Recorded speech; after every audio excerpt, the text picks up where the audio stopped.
Good morning, America. Breaking news. The Syrian government collapses in a stunning end to the 50-year rule of the Assad family. The stunning images, celebrations in the streets of Damascus after the rebels' lightning offensive, taking over the palace and state TV to declare their victory. And what it means for the U.S. and American troops still in Syria right now.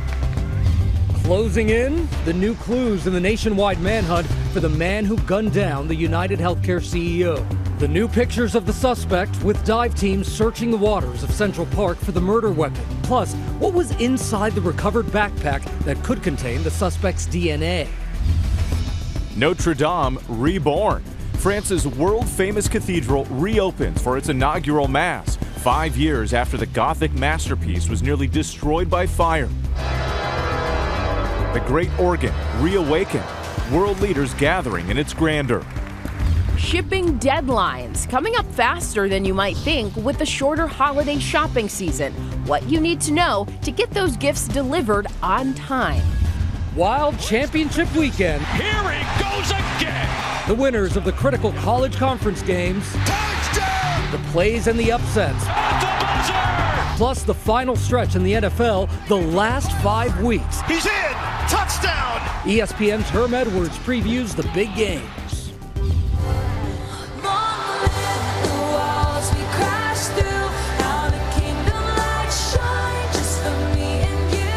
And the end of the Eras Tour, Taylor Swift's final performances. The experiences that impacted her fans and local economies. Swifties speculating about what she has in store tonight and what's sure to be a bejewel of an evening. Live from ABC News in New York, this is Good Morning America. Good morning, America. So great to have you with us on a Sunday. We have a lot to cover this morning, including the new images out of Paris, the newly reopened Notre Dame Cathedral. Yes, lots to talk about, lots to see there. But this morning we begin with that stunning news overnight, the toppling of President Bashar al-Assad's regime in Syria. Crowds gathering in Damascus to celebrate after opposition forces entered the capital. Assad's private residence ransacked with furniture overturned, items strewn everywhere. An opposition fighter spotted sitting inside this office at the presidential palace. We've got team coverage of this major event in the Middle East, including the reaction right here in the U.S., beginning with ABC's James Longman. James, good morning to you.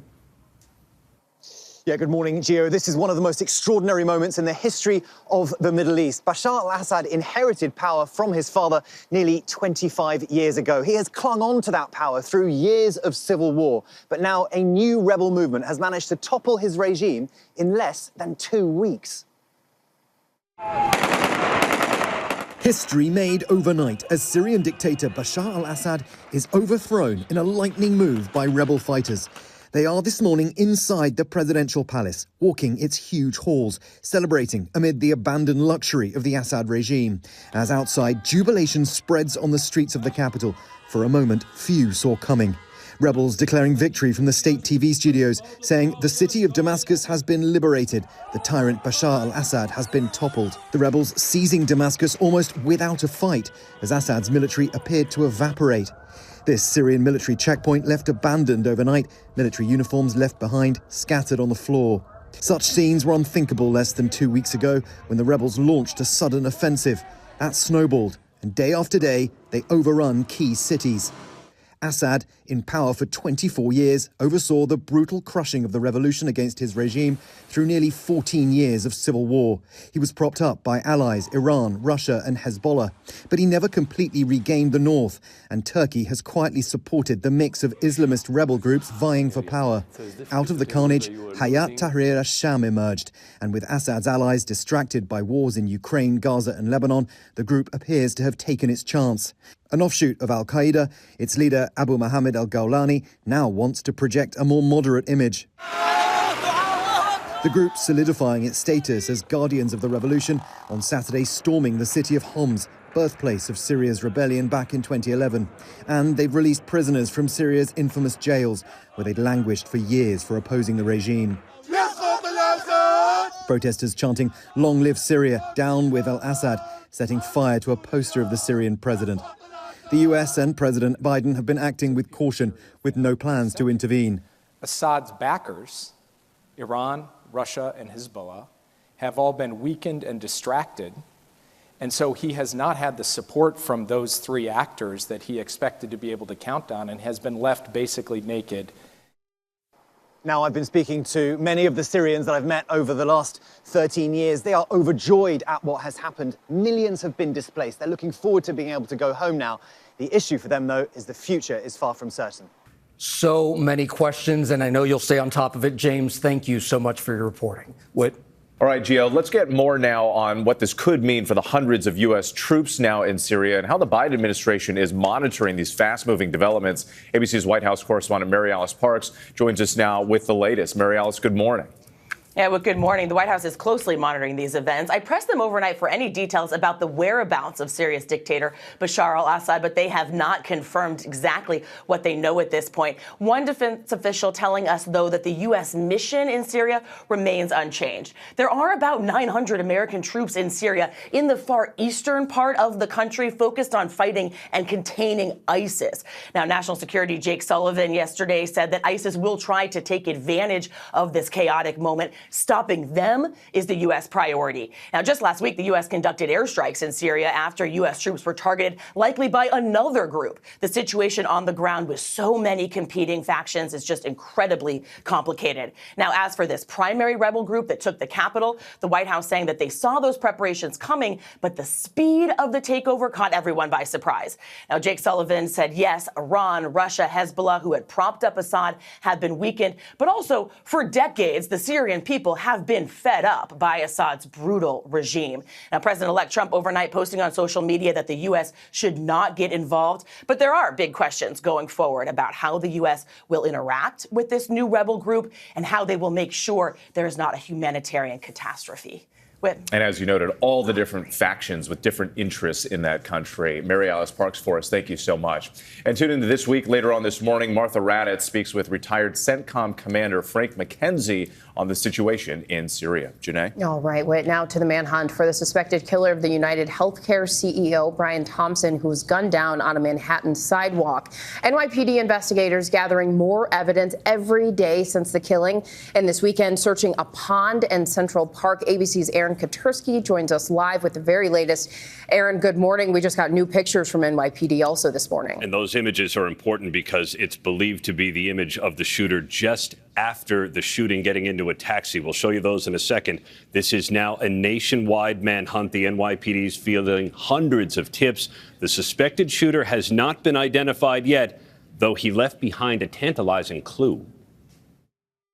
This morning, the hunt for the killer of United Healthcare chief Brian Thompson enters a fifth day. The net is tightening, and we're going to bring this person to justice. Overnight, the NYPD releasing these new images of the suspect, showing him getting into a taxi. NYPD dive teams searching the boat pond in Central Park, looking for evidence, including the murder weapon and the bicycle the suspect was seen pedaling. The pond is near the spot where investigators recovered what they say they think is the suspect's backpack. They took it directly to the NYPD forensic lab for examination, and sources tell ABC News it contained a jacket and Monopoly money.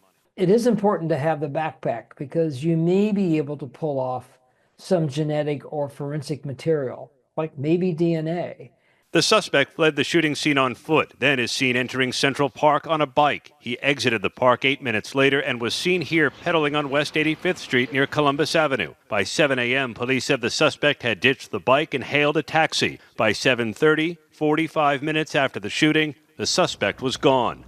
Police say they saw him on video near the bus station by the George Washington Bridge, where they believe he boarded a bus and left the city. The FBI is now joining the search and offering a $50,000 reward for information leading to the arrest of this man, seen smiling at a hostel on Manhattan's Upper West Side. Police say he entered New York on a bus that originated in Atlanta. They don't know where he boarded, but say he arrived just after 10 p.m. November 24th, 10 days before the shooting. Wherever he went, police say he paid with cash and, except for that one time, made sure a mask covered his face. Investigators have not determined a motive. Police say nothing so far indicates the shooting had anything to do with the personal life of Brian Thompson, a father of two going through a divorce. Investigators are focused on clues that suggest a disgruntled employee or angry client of United Healthcare. The words deny, defend, and depose were written in Sharpie on shell casings found at the scene, echoing this 2010 book about the insurance industry's failure to pay certain claims. Protesters have targeted United Healthcare at its headquarters in Minnesota, calling out Thompson's $10 million pay package. His death has unleashed frustration with the insurance industry on social media, where the suspect has been venerated. Brian Thompson may not have personally been the target, but he represented the system.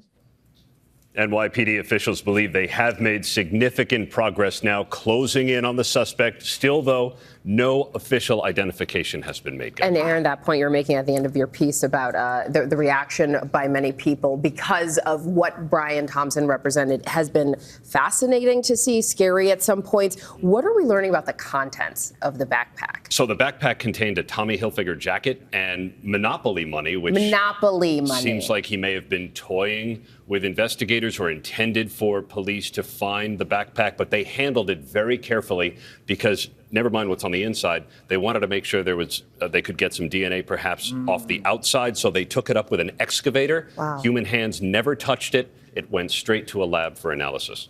And Aaron, any new information about the gun itself, and what do we know about why NYPD detectives have gone to Atlanta? Yeah, they've been getting a lot of tips coming in from Atlanta, probably because the bus that the suspect is believed to have taken into New York City originated there. And so the NYPD detectives wanted to be on the ground to help Atlanta police follow up. The gun itself is a rather unique 9mm pistol. They're investigating whether it's used on ranches and farms to put down an animal because it can fire quietly, but it's bolt action. The magazine is in the grip, and you have to cycle it manually, and they did seem to have some proficiency with the gun. And just to be clear, still no ID. Still no official identification, though, Gio.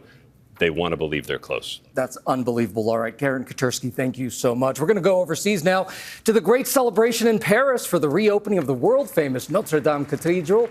5 years after a fire nearly destroyed it, the iconic tourist destination and house of worship has once again opened its doors. And ABC's Tom Soufi-Burge is in Paris with more on this. Tom, good morning. Yeah, good morning, Gio. The grey, damp weather here in Paris this morning doesn't reflect the mood because Notre Dame is well and truly back up and running. We had Prince William and President-elect Trump here for the opening ceremony last night. And this morning, the first Mass inside Notre Dame, the first Mass in more than 5 years. This morning, thousands gathering inside the hallowed halls of the Notre Dame Cathedral for the first time in almost half a decade. An invitation mass 5 years in the making. Notre Dame's 8,000 pipe organ once again filling its walls with music. At the ceremony last night, the Archbishop of Paris knocking on the doors of the cathedral before they swung open and erupted in song, symbolising the reopening of one of the most sacred spaces in Christendom. Je me tiens devant vous. President Macron paying tribute to the firefighters that risked their lives to save the nearly 900-year-old landmark. The firefighters getting a standing ovation. The reopening ceremony bringing in a who's who of celebrities and world leaders, including Prince William, First Lady Jill Biden, President-elect Donald Trump, and Trump supporter Elon Musk. Pharrell Williams performing outside Notre Dame. This inspiring revival happening years after that tragic fire in 2019. The flames tearing through the church, the spire collapsing as onlookers watched helplessly below. In what would become Europe's biggest restoration project in a generation, more than 2,000 artisans banding together to help bring this Parisian icon back to life in its traditional style. Can you give us an idea of how much this has cost so far? Will have costed 700 million euros. Well, Janelle, I don't know whether you can hear, but you can hear the bells ringing out of Notre Dame. That's an incredible thing to hear because they haven't been sounding for 5 years while it's been refurbished. The cathedral, in a matter of hours, will be letting the public back in. You've got to be one of those lucky people to actually have a ticket to get inside the cathedral. But they're going to have ceremonies at Notre Dame for the next 7 days, marking this incredible moment, an incredible achievement after that very ambitious target was set of 5 years to get the cathedral ready in time. You can see the weather's not great here in Paris today, but that doesn't reflect the mood. Notre Dame, Janae, is well and truly back up and running. Janae? Oh, Tom Soupy Burge there at Notre Dame. As we saw it up there, merci. All right, so don't look now. Ooh, yep. Christmas is just about 2 weeks away, so you better start thinking about shipping deadlines if you want those gifts under the tree on Christmas morning. ABC's Alexis Christoforous is here with what you need to know. Alexis, good morning. Good morning, guys. So all that record-breaking shopping we did on Black Friday and Cyber Monday means a record number of packages now need to be delivered in time for Christmas. And this year, the holiday season we know is even shorter, giving us fewer days to get our packages to their destinations on time. So here are the last days to ship a holiday package to ensure your gifts arrive in time for the holidays. December 13th is the deadline to ship using FedEx Ground Economy. December 18th is the cutoff for USPS Ground Advantage service and USPS First Class Mail. December 19th is the last day for USPS Priority Mail and UPS 3-Day Select. Now, the last day for UPS Second Day Air is December 20th, the final day to ship USPS Priority Mail Express. December 21st. Got all that? All right, but listen, the longer you wait, the more it's going to cost you. Waiting to ship just a few days before Christmas could cost double or more what you would have paid just a week earlier. And this year, National Free Shipping Day, circle this on the calendar, December 14th. That's when thousands of retailers offer free shipping and guaranteed delivery by Christmas Eve. But whichever carrier you choose, always remember, get a tracking number so you can follow your package. Guys. And Alexis, I want to be clear, Janae does have the date on her watch. I do. So that's why she looked at it. Thank you so much for that, Alexis. All right, now to college football's conference championship weekend. ABC's Perry Russom is here with the highlights, some big games. Perry, good morning.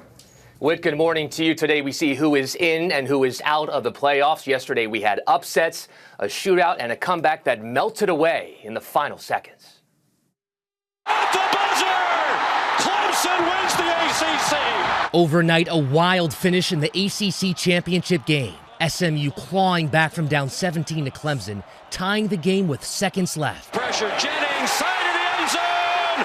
Touchdown! Roderick Daniels Jr.! After a 41-yard return from Clemson's Adam Randall, Cade Klubnik hits Antonio Williams for 17 yards, leaving 3 seconds left. Was caught! Antonio Williams dives down! Setting up Nolan Hauser for a 56-yard game-winning field goal. Snap and hold are good. That one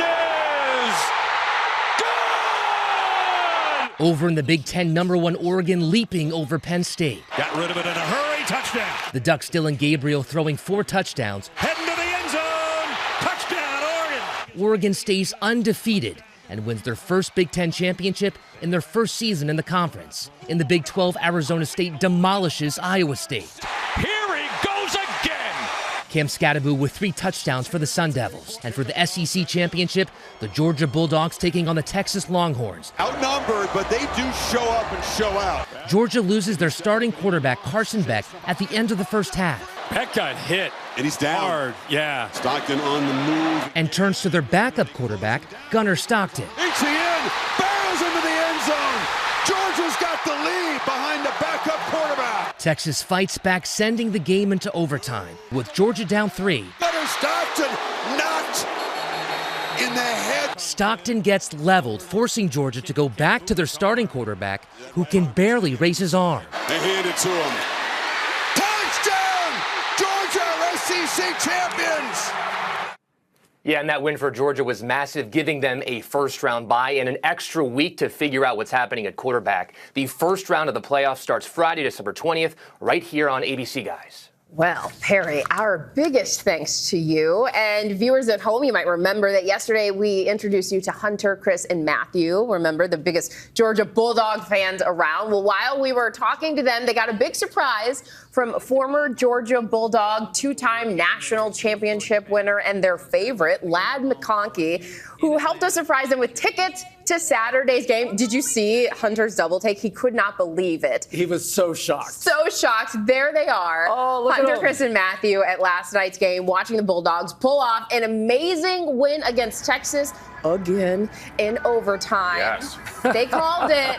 A big thanks to our friends at ESPN for making that happen. It was so fun watching them process yesterday. You remember Hunter in the beginning was a little tired. Why am I up so early? And then like, you're going to the game. He's like, what? Boom. And he was out of there. I mean, he was running all over the place. It's so good. I'm so glad you brought that up, Dave. It was great. Awesome. Congratulations to them. Congrats to them. All right, it's the end of the Eras era. Taylor Swift wrapping up her colossal tour. Coming up, what it means for so many of her fans. And NFL Week 14, ESPN's coach, our buddy Herm Edwards, he's back with us to preview the key games as the playoff picture is starting to firm up.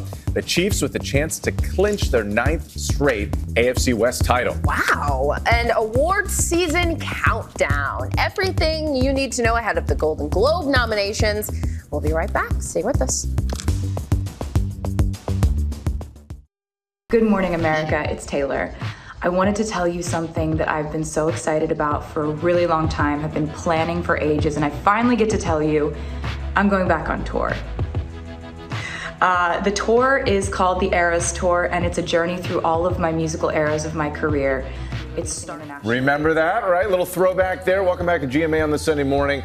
That was Taylor Swift back on November 1st, 2022, announcing exclusively right here on GMA that she was launching her Eras Tour. Well, almost 2 years later, and many records shattered, and more than $1 billion. That tour coming to an end tonight in Vancouver. We're going to have more on Taylor coming up. My daughters are still upset with me that I never did get them. I was sort of like late to the game. I thought they were too young, and then their friends started going. And then but how many times have they watched it on Disney Plus? We've seen it on Disney Plus a number of times. There you go. Plenty of times as I'm washing dishes. It's really amazing. Congratulations to Taylor on that. All right, let's take a look at some of the other big stories we're following on this Sunday morning here. Happening right now, Syrian state TV announcing the regime of tyrant Bashar al-Assad has been toppled. Crowds celebrating on the streets of Damascus as rebels declare the city to be free. The rebel military operations command now claiming that Assad has fled the city. Also, right now, back here at home, police in New York City releasing these new images of the suspect wanted for questioning in the murder of United Healthcare CEO Brian Thompson. The NYPD dive team searching the boat pond in Central Park, looking for evidence including the murder weapon and the bike the suspect was seen pedaling. The FBI now joining the search and offering a $50,000 reward. And a pair of ruby red slippers worn by actress Judy Garland in The Wizard of Oz has just become the most valuable movie memorabilia ever sold at auction. The sparkly pumps that are just one of 4 known remaining pairs from the movie sold for $28 million on Saturday. They were expected to bring in about $3 million. Yeah, I'm sure the Wicked fanfare is like what drove that ticket price. And yesterday on ABC News Live, I happened to talk to the executive of the auction house. Those shoes are mismatched with the pair in the Smithsonian. Oh, wow. So if you switched them, then you'd have 2 complete pairs. But someone paid $28 million. $28 million. Bucks. All right, awesome. Good for them. All right, we are going to start this half hour here with an ending as Taylor Swift wraps up her record-breaking Eras Tour, a tour that's meant to so much to her fans here. And our chief Swiftie correspondent, Will Ganss, is here with more. Will, I made the executive decision to give you that title. What do you think? I'll take it. That is a title I wear proudly, Gio. In the foreword to her new Eras Tour book, Taylor Swift explains why she and her team have poured their hearts into this massive tour. She says, quote, "We do this because we love having the rare opportunity to create happiness and wonder up on that stage. We do it because people need an escape from how brutal life can be, and it is the honor of a lifetime to do that for them, if only for a night."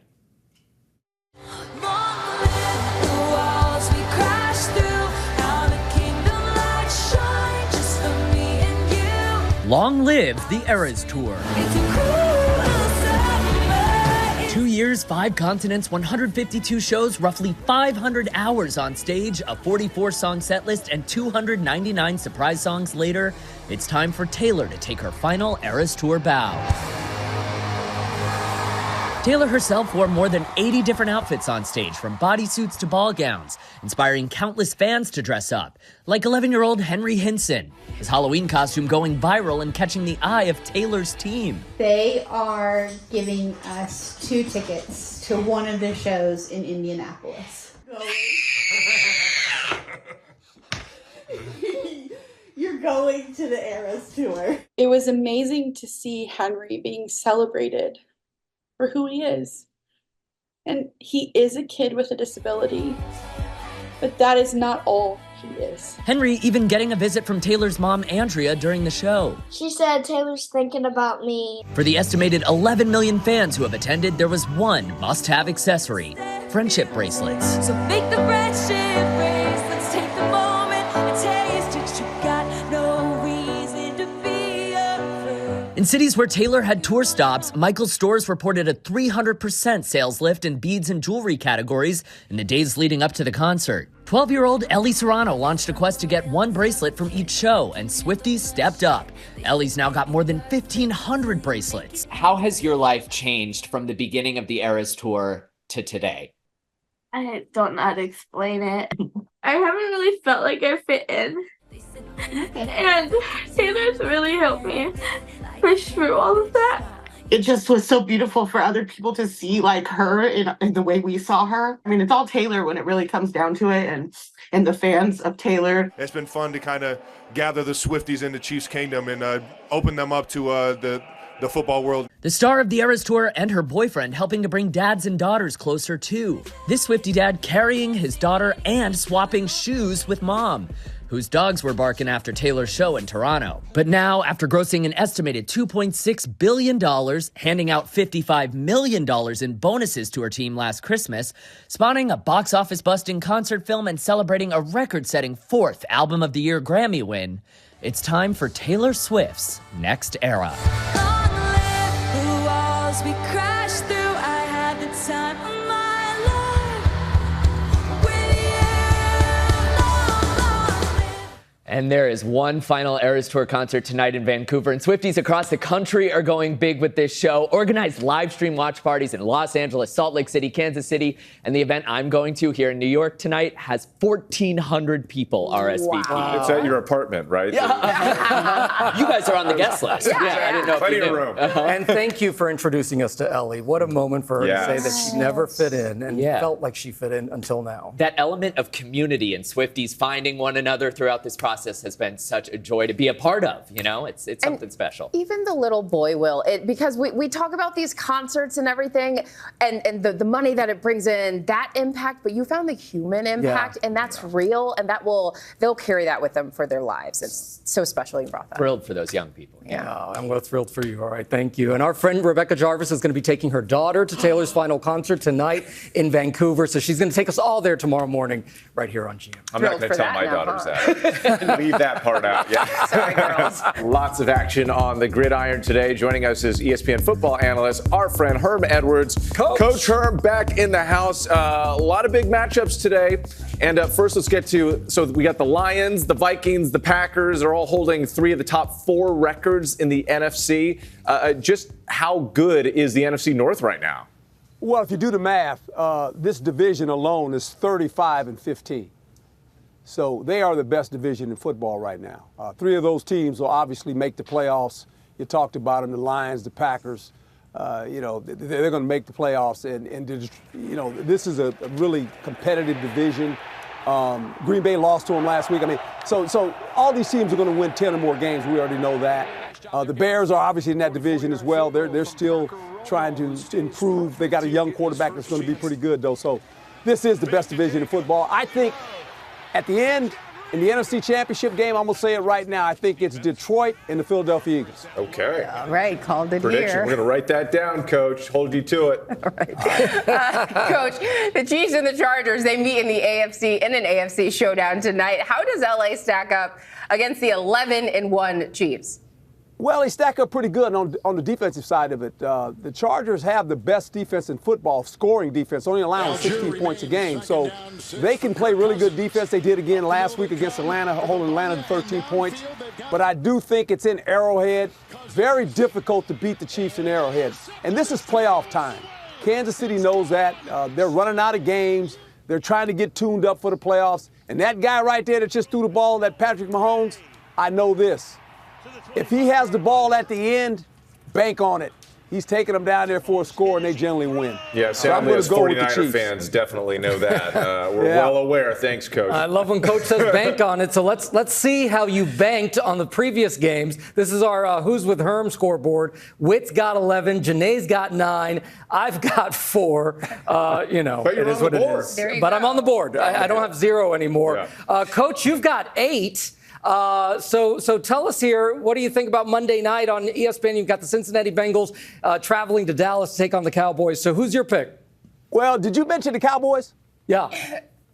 Now, you know, former Philadelphia Eagle can't root for the Cowboys. You can't do that. That's against the rules. I wore Philly green for 10 years. You can't root for the Cowboys. I'm going with Cincinnati. You always told me not to choose with emotion. No, I'm not emotional. I'm not emotional. I'm wearing green today, okay? So that's Philly green. But understand this. I do like Joe Burrow. All right. I think he's playing really good. I'm going Bengals, I'm going too. with Bengals. Absolutely. I just want to say that Coach Gio cries a lot, and he just calls you emotional. I'm going with the Bengals, too. All right, I'll join the Bengals. Why not? I've been scoring. I've been getting a good score here. Thank you, Coach. We love you. And you can catch the Bengals versus the Cowboys Monday night at 8:15 on ESPN. Plus, check out The Simpsons Fun Day Football. Bart joins the Bengals, and Homer teams up with the Cowboys. It's an animated game transformed in real time into the iconic Simpsons world. How cool is that? Wow. It streams on Disney Plus and ESPN Plus, and Will Reeve will have an inside look tomorrow morning on GMA. Cool your jets, man. Ay caramba. We'll be right back. Back now on GMA as Hollywood's award season is ready to kick off with Monday's announcement of the Golden Globe nominations. ABC's Zareen Shaw has more on the front runners on the big screen and small screen. Zareen, good morning. Hey, good morning, Janae. Yeah, you saw it last year with Barbenheimer. The big question some fans are wondering, could there be a Glicket face-off this year between Wicked and Gladiator 2? These awards are always a big indicator of what sweeps at the Emmys and the Oscars. This is Joy, coming to you live in Riley's Mind. This morning, with award season about to take off, predictions about the Golden Globe nominations mounting ahead of the big announcement. It seems the responsibility for the conclave falls upon you. High anticipation for Conclave, The Brutalist, and Gladiator 2 to clinch a Best Picture nomination.